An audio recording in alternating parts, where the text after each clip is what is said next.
Hey guys, first Regardsman here, and today I'll be talking about a power sword build for the Bulwark class for both Operations and Siege Mode in patch 8.1 of Space Marine 2. Now, the power sword's a very popular weapon in this game. It did get kind of hit with a bug or nerf in patch 8.0 where you can no longer do like a lunging attack. I have your stance switch from a dodge. That kind of sucks. Hopefully they'll fix that, but it's still a very strong pick. I will be honest though, it is not as strong as the power fist for like the highest waves of Siege, but if you're just trying to get to like wave 25, this one can definitely do it.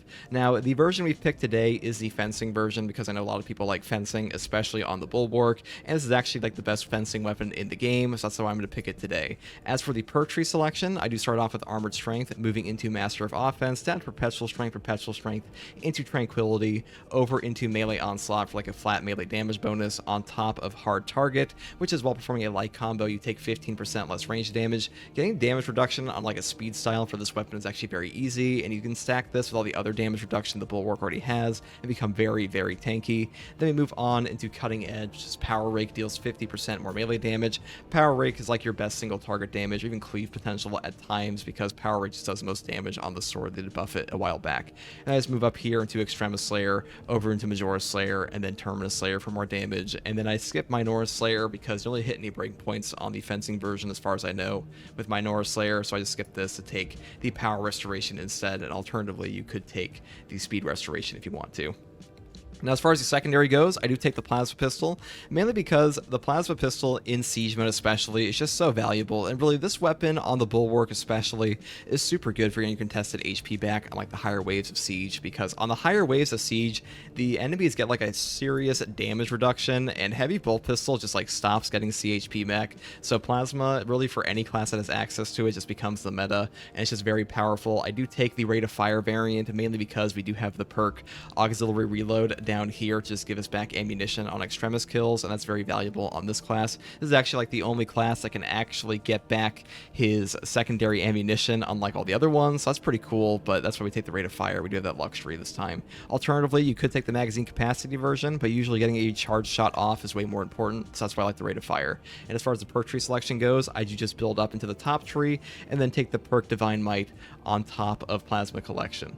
And as for the actual perk tree here, we do start off with Intimidating Aura. A perfectly timed parry deals area of effect damage within a 5-meter radius. Cooldown is 5 seconds. A very strong perk. I will say if you want to take Conviction, you can, because the highest waves of Siege do have enemies do so much damage to you. This will just save your life at times, but you're going to be fencing, parrying all the time with this, and just get free damage. And AoE effects in Siege Mode scale up dramatically, so it's still a very strong option. It's really up to you. I think Conviction is probably more important for a Power Fist because you're stuck sitting there a lot longer, but for the Power Sword, I'd probably just take Intimidating Aura, because really, if I'm trying to push the highest waves of Siege, I'm not taking a fencing power sword anyways. Next perk I take here is Scramble Targeting. If you're surrounded by 5 or more enemies, you take 25% less damage from range attacks. Very powerful perk, pretty much always active in Siege Mode because there are so many damn enemies, and a flat 25% damage reduction versus range attacks is amazing. Some people really like Armor of Contempt. This perk kind of sucks. It pretty much only kills cultists and spore mines and stuff like that, and the damage it actually does to enemies is so pretty trash. It's like 14 versus Rubric Marine, like 12 versus Tyranid Warrior or something like that,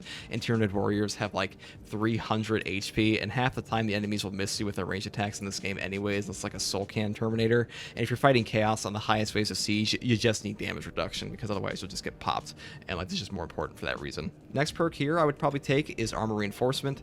Non-finisher gun strikes restore 1 armor segment. Since we are using a fencing weapon and like getting our gun strikes all the time, this just gives you back armor, and armor is super valuable in Space Marine 2 because it has a damage cap versus a lot of the attacks in this game. Like melee attacks do no damage if you have any armor remaining, and like the highest waves of Siege, like 30 plus, the enemies do so much health damage that armor just becomes like S tier. It's just like the only way you can actually live. So Armor Reinforcement, really good. I will say Steel Within is probably my preferred, only because getting popped is really, really easy on higher waves of Siege regardless, and even with like the armor cap or the damage cap of armor, Steel Within can just save your life on like the Bulwark in particular, because he does have that 30% starting HP. I feel like you stack all of your tank perks like Conviction, Scramble Targeting, Steel Within on top of an Encompassing Aegis from your heavy, on top of things like Focus Restoration on your Bulwark here with your team perk, you're gonna have so much armor and so much effective HP that you'll be like the only guy up at times. So very valuable for that reason. But since I'm not really expecting to go to the absolute highest waves of siege mode, and I am using a fencing weapon on the power sword, I will just take armor reinforcement because like this isn't supposed to be the most like pushing meta build ever. As far as the team perks go, I do take Focus Restoration. Every 30 seconds, all squad members automatically restore 1 armor segment. This is one of the best team perks in the entire game. Incredible value. Comes out to like 90 armor boost per teammate as like over the course of a 3-hour game or so. Pretty insane. Advanced Conditioning is also very good, only slightly worse than this. This is better for getting contested HP back at times, but you will probably be getting your teammates HP back with Invigorating Icon anyways. Now, as far as the next perk, we just take Purity of Purpose. The banner deals damage over time to enemies within its area of effect. Just free damage. Actually does pretty good boss damage. Also helps you just clear out like little guys that are obnoxious in your wave and just do free damage. Great stuff here. Next perk is Invigorating Icon. When the banner is activated, all squad members regain maximum contested health, but it recharges 50% slower. Now, if you're in a coordinated team, this perk is really, really good. If you're not in a coordinated team, it does kind of become frustrating to try to heal your teammates. But, you know, really, the best thing you can do with your banner if you aren't in a coordinated team is just place it around all your guys. And if they know what they're doing, they'll take advantage of the contested health recovery. And if they don't, you probably couldn't save them anyways. Now, if you want to take Glorious Shield, you could. But just like in the siege mode, I would probably take Invigorating Icon because healing is just going to save you requisition points, and this class is really good at healing your teammates, especially if you're coordinated. But Glorious Shield is really good in operations, still a very strong perk, and Concussive Force is just kind of mid. Next perk here is Rejuvenating Effect. When the banner is activated, it revives incapacitated squad members within its area of effect. Very powerful perk for siege mode because sometimes there are just so many damn enemies that you can't get your guys up without this perk, and instant rezzing your guys is very valuable. If you were playing operations though, you could probably take Merciless Resolve because this is just a free melee damage increase off of a shield bash. Very easy to pull off, but in siege mode I do prefer this perk here. And if you want to take Inspiration for more damage in the banner effect, you could, but I probably wouldn't take that with something like Invigorating Icon because they're going to be bannering as much with this. I probably just use that with Glorious Shield. Now, as far as the signature perk goes, pretty much just take Armor in Advance. If you have armor remaining, you do not lose control upon taking heavy hits, and you cannot be knocked back. This is like one of the best perks in the game. Just get free knockback because you have armor on this class all the time, and in your banner you're going to have armor pretty much all the time as well, because you have like a drip feed of armor on top of the fact you have all these armor restore perks, especially with things like armor reinforcement. Really good perk, can even prevent like some boss hits from staggering you, though some people misunderstand this perk and that it does not stop every single attack from knocking you over. Like the heaviest attacks from like bosses and even like lictors and stuff, or even like the Majoris, will knock you over still, but like all light attacks get stopped, and that is still very, very valuable because getting staggered in this game is how you die. Now, as far as the prestige perks go, I would just take Auxiliary Reload Overcharge because charge attack damage increasing by 20% does affect the power rake of your power sword. Even though it doesn't count, like a lot of people don't think it's actually a charge attack, the game files say it does. Still a very strong perk for that reason. Powerful Shot, range damage increases by 20%, pretty self-explanatory for these two, and Masterful Defense, ability charge restored by 1% for every blocked ranged attack. This is just an S tier perk. Like one Soul Cannon volley can get you back like 75% of an Invigorating Icon, and that's just incredible. So Masterful Defense is like absolutely S tier, and honestly the shield on the Bulwark is like the greatest thing ever on him because it is a free animation cancel, and he is the best at staying alive thanks to it. And the fact that the Thunder Hammer, just on like a little side note, the fact that the Thunder Hammer makes you lose the shield and has like barely any benefits over it is just kind of lame. They really need to buff like how this thing interacts with the Bulwark class, because shield is just way too valuable with perks like this. But the next thing you could also take here if you really want to is you could just like swap the overcharge or auxiliary reload if you're not playing in operations, or excuse me, if you're playing in operations, I wouldn't take auxiliary reload because you really don't need it as much. You just take resilience if you want that. I'll use like a glorious shield build, but either way, for the actual siege mode, I would just take this perk here, and that's just how I would go because these are like just the best options overall. And standard bearer, which is when chapter banner activates, you become invulnerable to damage for 2 seconds. You know, like whatever. When you put down your banner and you have invigorating icon, you're gonna be alive anyways, pretty much. So it's not very useful. And emboldened stand, I have thought about using this. This is the one that gives no knockback to your whole team during the banner's effect, but giving up one of these 4 perks for it is just not worth it in my opinion, especially if you're using something like a power fist or even like the power sword, the power rake.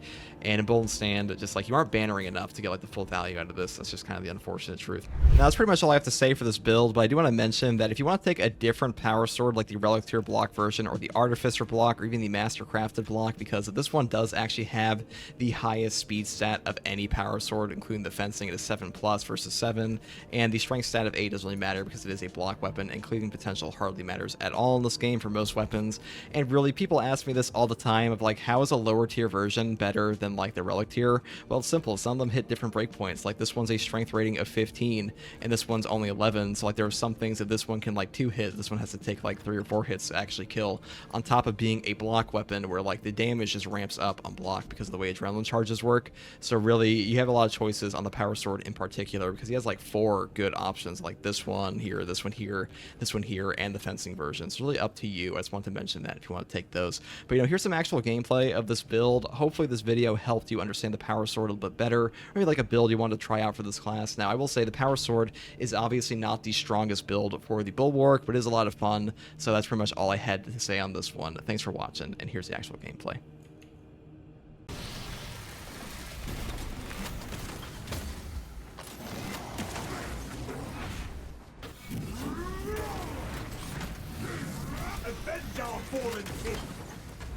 Alright, well here we are. I think this would be like a good enough showcase. I'm really only wave 5 here, but you know, our team's already struggling, so that's just how it be on the random pub matches for siege mode, but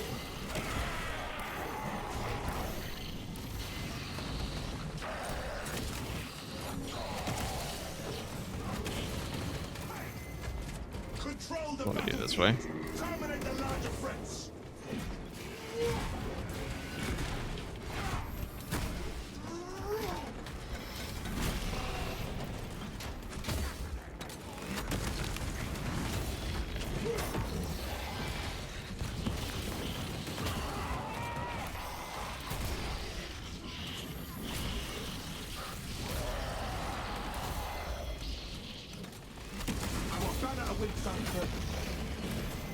We can be eliminated after we purge the strong.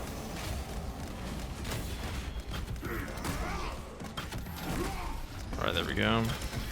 Let's turn up pretty easy with our banner here. We also have our charge. We can just knock him over. Get some free damage.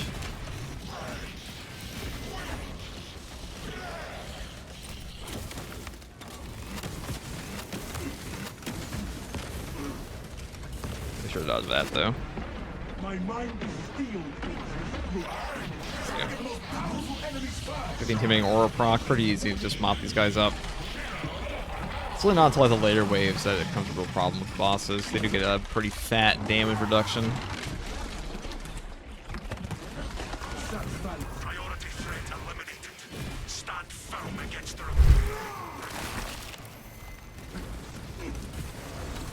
Do not let the stronger threats overwhelm us.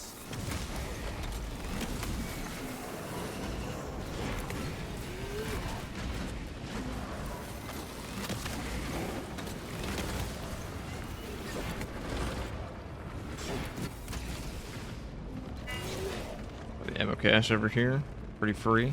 This is actually a pretty good spot to hold them. I want to get some free charges on this guy if I can.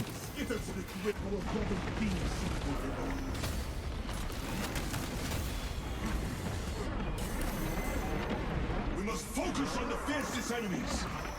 I got a blood charge, so I should stun him. I can actually get a hit off on him.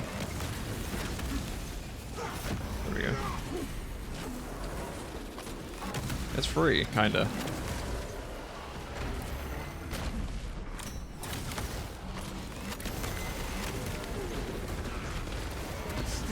Sitting there. For sure I don't want to get hit by this artillery either.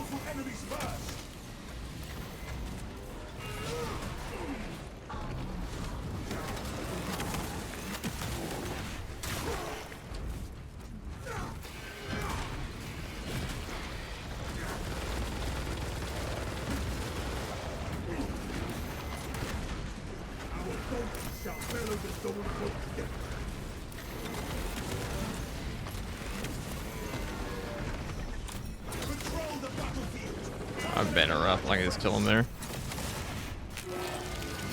Ready to deploy.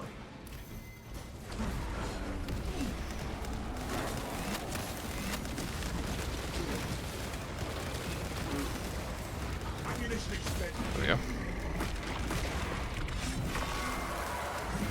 Failed that hope.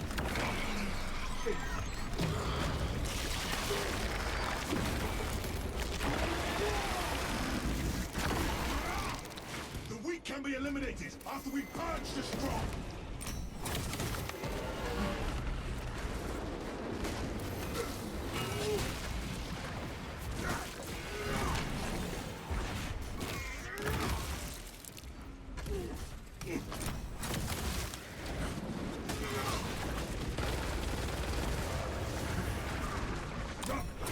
What's up with it? We must focus on the fiercest enemies.